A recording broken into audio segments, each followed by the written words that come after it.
es cuestión de horas, la emisión ayer hubiera sido, ¿no? Y fácilmente se hubiera ya hoy dispuesto a la publicación del decreto supremo para abrir la frontera. Abrir las fronteras.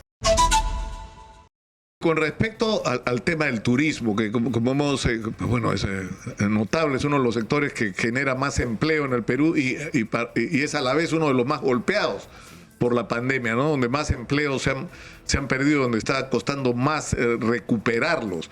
Y por ejemplo, ahora es un asunto vital para Tumbes y Tacna el abrir las fronteras, porque o sea, son economías que viven de la frontera y del flujo no solo de turistas, porque en Tacna hay hasta turismo médico, gente que viene de Chile para atenderse con profesionales peruanos. Así es, el gobierno allí rápidamente, hace alrededor de 20 días, dispuso un conjunto de ministerios, el Ministerio de Salud, Ministerio de Economía, Transportes y Comunicaciones, Agricultura, el MEF, Cancillería y nosotros, para justamente tomar todas las medidas. Y de inmediato desplazamos un equipo a Puno, la frontera de Puno, en el caso con Bolivia, a la frontera de Chile, a Tacna, y la frontera de Ecuador, en Tumbes, Aguas Verdes. Equipos que han tenido reuniones con la autoridad sanitaria, el gremio comercial, es más, con los cónsulos de los países vecinos, porque la exigencia es no abrir por abrir. El comercio significa también protocolo sanitario. En ese sentido, hoy el gobierno tomó esa decisión. Es cuestión de horas, la emisión ayer hubiera sido, ¿no? Y fácilmente se hubiera ya hoy dispuesto a la publicación del decreto supremo para abrir la frontera. Abrir las fronteras.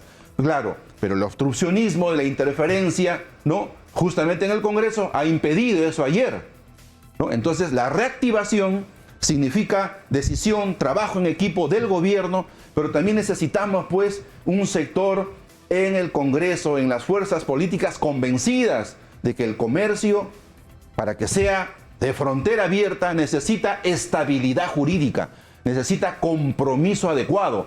Mira, Lúcar, una gran paradoja. El sistema financiero internacional cree en el gobierno del presidente Pedro Castillo. El Banco Mundial, el BID, los organismos mundiales creen en este gobierno, pero hay sectores que no creen. Y una prueba lo dirá cuando conversas con Pedro Franque.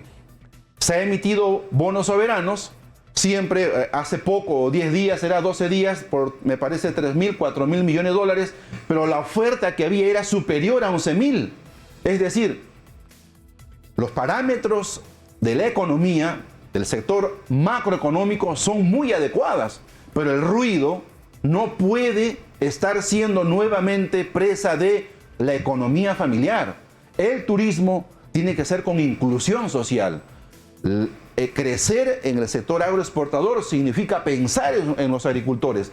Todo el mundo celebra, Lúcar, nuestras marcas país, nuestras marcas regionales en fibra de alpaca, café, cacao, arándano, superalimentos como son los granos andinos, pero este ruido, este obstruccionismo impide y está golpeando realmente en contexto de pandemia la situación de reactivación. El turismo tiene, Lúcar, permíteme concluir, reconocimientos en el Perú de manera muy emblemática por los máximos organismos de mundial de comercio y de turismo.